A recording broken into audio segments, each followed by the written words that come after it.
You are watching KUTV Primetime News with Omondi Otieno. Welcome back and thanks for staying with us on KUTV Primetime News. Now, you can share thoughts with us on our social media platforms on Facebook, KUTV Kenya, and on Twitter, KUTV_Kenya, right into the discussion of the night. The best years in a man's life are said to be the youthful years. It is time that you can shape or destroy what fate has for you. Today we are having a discussion with Lanzan Luvaso. He's not a motivational speaker, but he is a youth who have decided not to settle for the ordinary, and that forms the basis of our discussion tonight. So Luvan, thank you so much for dedicating your time for this discussion. My pleasure. You're right. welcome. Now you may introduce yourself to our viewers. They get to know who Luvan is. Lanzan. Right, Lanzan. All right. Good evening, everyone. My name is Lanzan Luvaso, as they call me, an entrepreneur. Right. Yeah, so I'm here to talk to you about a few things here and there. Hope you can spend some good time while we share them out. Sure. So thank you so much for that. Now, right into the discussion of the night. We are living in a time when too many of us are bowing to the ordinary, working on jobs that we are not passionate about, just to pay the bills, getting home exhausted, and probably not having time for the family and for the people who have the pets. So which of course this sends some people to depression, and some of them go into alcohol to settle their minds. So is there any way this life can be made any better? Yeah, sure, there is. First of all, how do I put it? I always feel like it's a personal decision. I mean, we have some factors that could be brought about by the environment, but at the end of the day, we are the masters of our own destiny. Like, you can only succumb to something if you're weak. Sure. And then let's talk about what you listen, the type of people you hang around with, and basically the type of how you were raised and what you want out of life. Because I like reading a lot. Sometimes when I'm free, I like reading a lot. I also encourage the people around me to read a lot, because you get to know how to overcome some stuff. Gone are the days when parents will always be there. You understand, the way we were raised in the 1980s. Sure. It was easier because, like, a child belonged to the society. This means if I'm going down the shop to do something, then I was found by my neighbor doing something wrong, he'll whoop me up. Like, what are you doing? I know you are so-and-so's child, so you shouldn't be doing stuff. So nowadays, things are a little bit different. First of all, you can't touch nobody's kid, and even if you're driving home and you see a school child maybe on the road, you can't stop the car and take them out, because it's going to be issues. And people have different motives. So there's a lot that is contributing to that. But there is a way we can deal with it. Let's say the youth. The youth is a time or a phase in life whereby you're being bombarded by a lot of things. Like right now, we're living the modern day age, so you can understand the challenges. Sure. Things that were not readily accessible to us when you were young, they are everywhere right now. I can go online and I can buy anything. So the information is everywhere all the time. As an case example, when I was growing up, I couldn't just walk into my dad's bedroom. I mean, you couldn't do that. It was prohibited. So it will take a lot. And let's just say, first of all, we need to admit, let's not take ourselves to be so many, like we are not kids, we are grown-ups. So let's try to respond to the world as it is. I want to challenge the youth to embrace themselves, because at the age of, let's say, the youth starts around what? 18 to what? Yeah. How do we call a youth by a youth? From teens, they say teens, right? What is the official age to be a teenager? Sorry? What is the official age? Like, when do we consider you a teenager as you grow up? Yeah, the youths are starting from 17, they are considered to be responsible enough to 35. At the age of 18, so you probably have your idea at the age of 18. Yeah. I mean, honestly, at the age of 18, you know what is right from wrong. I mean, if you go out to drink, would you blame your parents for drinking? It's fine. Some factors are considered. Maybe there is that trend from home. Maybe the parents are drunkard, whatever it is okay. Well, it is not okay that your parents are drunkard, but you can make a conscious decision not to indulge in that. You can also make a conscious decision to try and keep good company to ensure that you don't do that. I mean, An 18-year-old knows this is wrong, this is right. Right. So the question is, what makes you choose the wrong thing than do the right thing? Sure. Those are the factors. You can control everything. Even if the environment is so toxic to you, I think you can decide not to do the wrong thing. Sure. And it's quite challenging, like especially in Kenya right now. We have everything happening the wrong side. Like if it's business, if you want to start businesses, the government has these crazy taxes. I mean, Kenya is not really right now the business environment for us. If you go to the system itself, it is quite challenging, and for you to make it up, you really need to up your socks. Then again, most of the youth they're not really prepared for in case things go south. Sure. Like most of them just like, we go to school, get better grades, and get good jobs. And right now we all know that Kenya is not really pouring out the best jobs for this youth. Now, Levaso, at some point you told me that we are living at the best of our times. And at this best of our times, we are having the unemployment crisis. Probably, what should the youth really leverage on to unhook themselves from the crisis we are having? Living in the best times. Well, that one comes like they say it's a two-edged sword, right? Yeah, it's good for those who know, those who can find themselves on a good side, and it's extremely devastating for those who understand. Good side means that information, for instance, we are living in an age whereby I can send a mail to Jeff Bezos about this space. You understand? Chances of him getting it there are rare. So we have internet. We have devolution, which has kind of devolves the systems back to the rural area. So we can avoid urbanization whereby people will strong to Nairobi like our days you used to go to Nairobi to increase your chances to get jobs.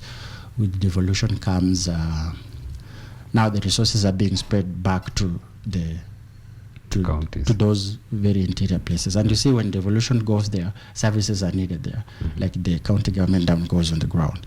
So if the youth could embrace this kind of changes, there's information. I'm going to give you a case example. Like it's going to be funny. Don't laugh at me. So I used to drive a Toyota most of the time. So there was a time I came into contact with Mercedes, of course, and so I was driving down the road, and then a friend of mine was stuck. So I wanted to help them jump start. So normally I could open the bonnet, and then I see the battery, and then I do once, and then I do it. So I opened the bonnet, and to my shock, there was no battery. So okay, so how do I help this guy? Well, something just ran into my head. You can try on the tutorial. So I went to YouTube and checked out where does the terminals for this car looks like. So it gave me that knowledge. It is everywhere. You want to surprise your wife to a beautiful meal if you came home late. I mean, she came home late and you come home early. Just go to YouTube tutorials, then check out what you need. You want to study. I mean, the times we're living in, it's basically, how do I call it? The best for everybody. You can do your online studies like after work. You leave work, you can attend your classes for a few hours, and then you're done. You can boost. It doesn't change anything. You just need a few time for your laptop, maybe 1 hour, and then you're good. Right now, if for me, if I have like 200 contacts in my contact list on my phone, right, and I'm starting to sell Mutumba, like I just take a good shot, take a picture, put a price tag, then I post it. It will. People will ask, I mean, how much is that? How, do you have a different? So I'll get views. I'm in the comfort of my house. This way, I'm not even paying office rent. I'm not using bus fare. I'm just at home. And you see, like, I think there was a research I read somewhere, and the internet penetration in Kenya is even higher than the other of the East African countries, which means, like, if you talk about internet penetration, these are people on social media. So these times we're living in, why would you not do something? Right. Now, that's so interesting, Luvanso, for that. Now, over the recent past, just a few days or weeks, we've experienced voter apathy, where people are shunning to register themselves as voters, meaning probably some people have lost hope and they have lost faith and confidence in the democratic process. Should the youth really cast their nets in politics so that the policies, the government policies, could probably also make their lives better? I'm not really good at politics. I read a lot of politics. Yeah, but politics is just politics. I mean, it's just sad that when I was in high school, I was told like political, socio-political, economic. Politics affects us in all aspects of our lives because politics, I think, comes from the word policies, and Kenya is being governed by the policies that these politicians make. So yes, we need to. And a bit of history from down there.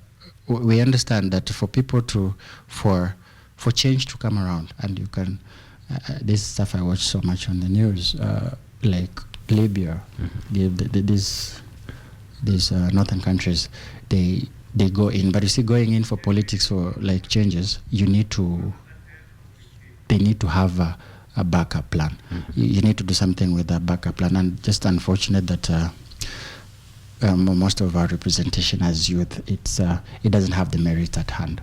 Yeah, so yes, the youth need to be actively involved in politics, and they need to keep pushing until we have the changes, because most changes, the legislative changes that affect our lives, they all depend on politics. Sure. So they need to register, and they need to go out there, and they need to vote for the people that they think they will come and give us the proper representation that we need as a country. Right. Yeah.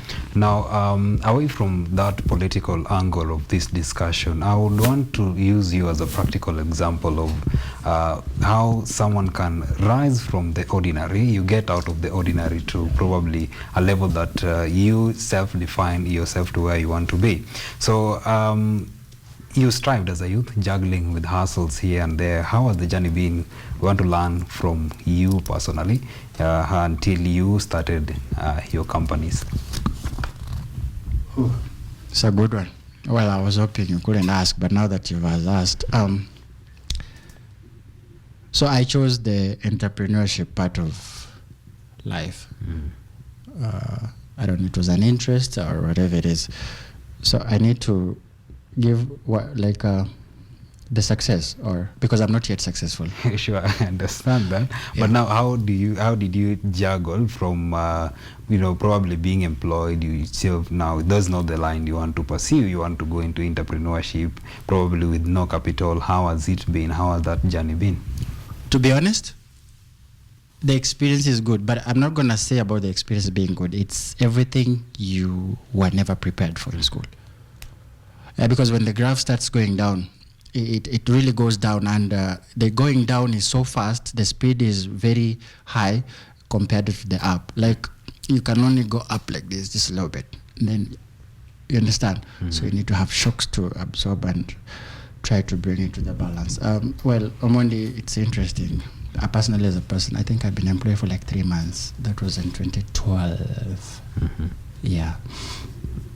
So, well, it was interesting. I can't sum it up, but I'll try. And so first of all, I actually was cleaning toilets for a company up in Airport Road when I finished my high school, and because college I was to do it for myself. So they just told me, you are grown up, you're a man.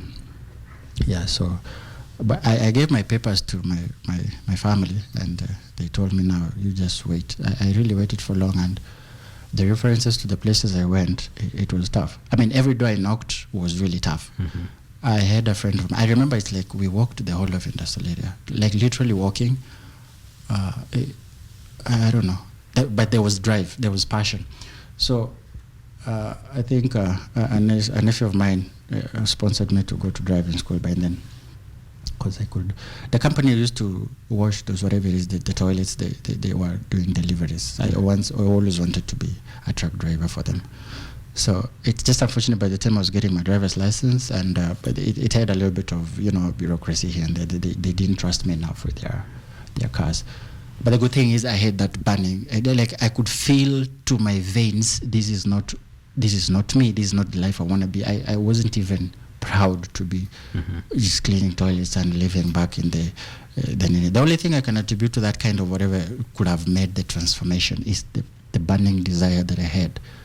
I had the conviction in me that this is not me. I was even trying to give myself a deadline, like by this time I should, and I did it. And with the help of close friends. You see, now the good thing is when there's something in you, even the energy, the people around you will feel the energy. They just know, why this is not where you'll be.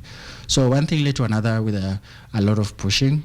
It's not that it was rocket science as people might think, but I pushed a lot.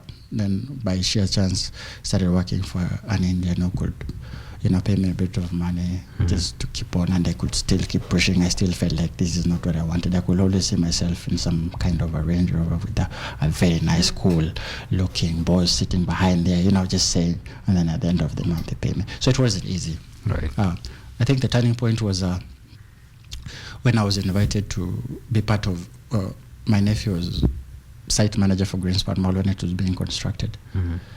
So I was, he definitely gave me a chance to be a site driver. So we oversaw the whole construction from its inception to the completion. Then we saw an opportunity there because with the mall and the estate, we were looking at people coming in, shopping, residents, they needed transport. And by that time, we didn't obviously have Uber.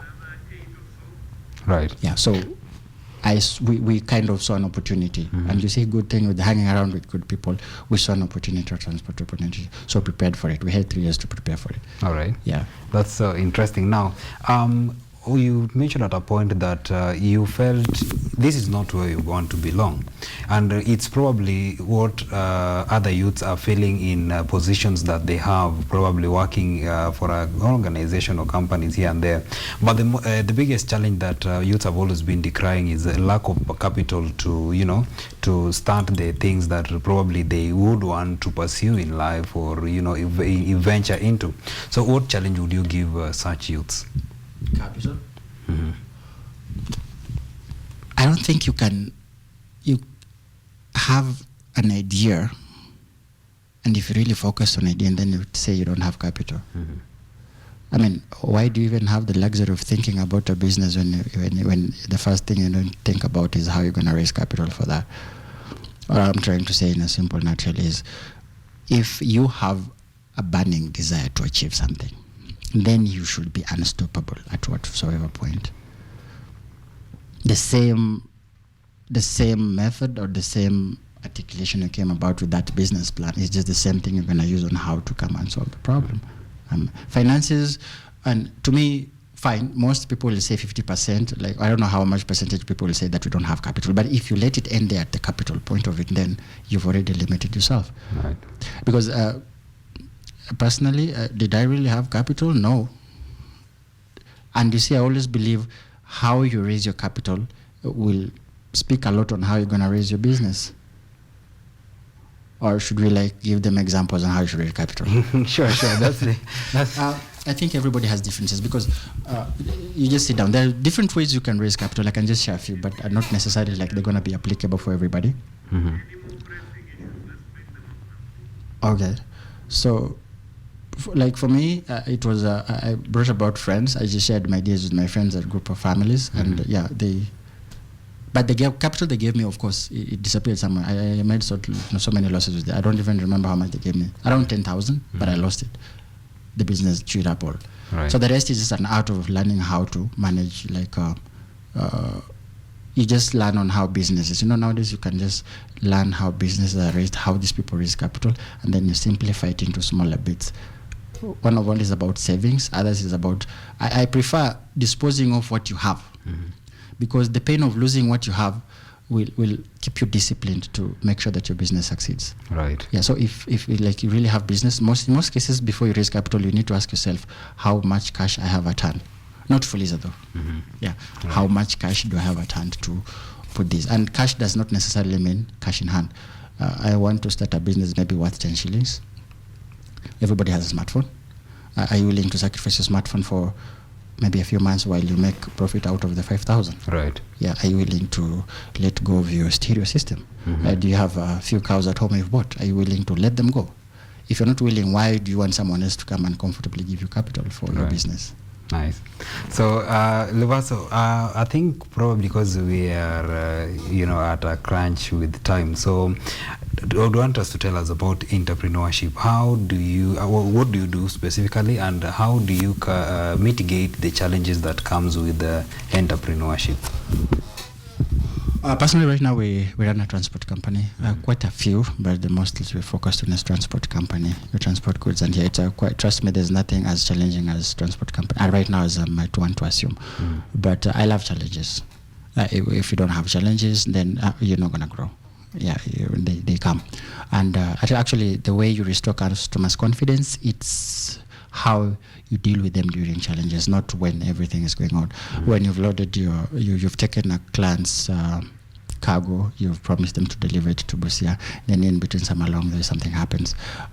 Sometimes the car breaks down, or the time. Mostly we run into time problems because you'll tell that I'll deliver your luggage by this date, and then it goes off. And if something someone wanted to use, it's got a brain issues. Most clients are not going to happy. The only thing I would want to mention, because when people are going into business, like they know, you need to be integrity. Like you really need to have, you just need to be honest. Right. Build integrity with the customers, because the minute you're very honest, there's nothing that can go past that. Yes, you wanted me to deliver this, but unfortunately, this has happened. And should anything of the other side happen, just make sure you stand by to the very last end. Right. It depends. I mean, it's not going to be easy, as I'm telling you, because some clients will tell you, this one, I'm taking you down to the station. And most work is here, like you need to be taken down to the station. They're going to jump. You need to hold your ground, whatever comes up. Sure. If you're in business, like you're cooking and maybe a little bit of sugar has been excess in your tea. If the client comes, complains, first of all, you accept, yes, this one has a little bit more sugar. Right. So you either go and replace it and on. And I don't know why. Maybe some other time we'll try to talk about why do people really get into business. Is it just because it's an alternative way of trying to get ends meet, or it's because they want to do it? I'll advise, if you want to do business, make sure it is something that you can still stay motivated. Sure. And still stay disciplined when there's no motivation. Right. Failure to that, it's going to be a problem. Nice. Probably, Luvaso, as we wind up this discussion, what could be your words of advice to the youth, and probably someone who might, because you had a short discussion, someone who might want to probably reach out to you, how do they get you on this? In terms of... just contacts, of course. Okay, final words of advice to the youth and general populace who are following on this discussion, and probably how they can get you if someone needs you, of course, for advice or one or two things. Yeah. Oh, thanks. My advice, we were to mention something about mentorship, though, but we didn't miss that. A lot of challenges are facing the youth, and it's tough. Even if I come to sit here giving a bit of a story, does not mean my bed over. I could be going down there and auctioneers are waiting up on my car, which happens all the time.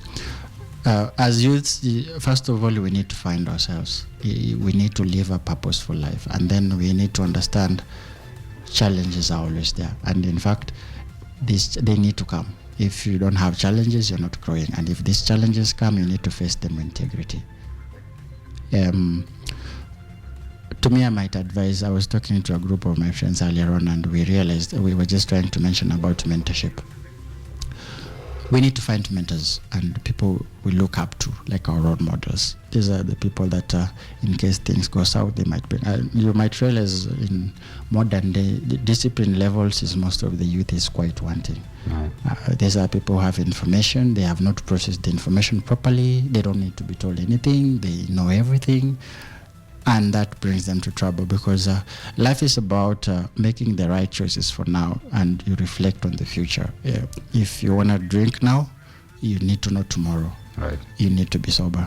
If you want to get an iPhone right now, if you don't have the money, that iPhone is just going to come and bring you up short. We need to make the right financial decisions. We don't need to take debts unless we need to. I understand technology has made it quite easy for you to access. There's Tala, there's everything. Just be cautious, because most of these things, they have interest, and they really take a toll on most people. Right. They might not really understand. Right. So, and read. I want you to read nice stuff. You need to listen to nice stuff. Always, and should make a consistent effort to be in good company all the time. And strive to be a better person. It's gonna cost you a lot right now. To be a good person will be really, really challenging, but give it some time at the future. You'll really enjoy the fruits of being a good person. Right. Yeah. Thank you so much, Lubaso, for that. You haven't told us how to get you, probably, for that someone who would want to get you. Our services, they are T-Mall for our transport companies. You can come at T-Mall to get the services, or those who want to carry goods. We do with cars, basically anything about cars transport. We advise also insurance, and we also do hire services. My team on the ground, they do a lot of hire services. You can visit us, and then do I give them the phone number? Sure. All right. For those who want to call, maybe for further assistance, they can reach us on 0736 104 446. All right. Yeah. Thank you so much, Lubaso, for that. For those who probably haven't gotten the chance to get your number, I'll probably channel them to them. Anytime. All right. Thank you so much. Now, away from that, the youth who occupy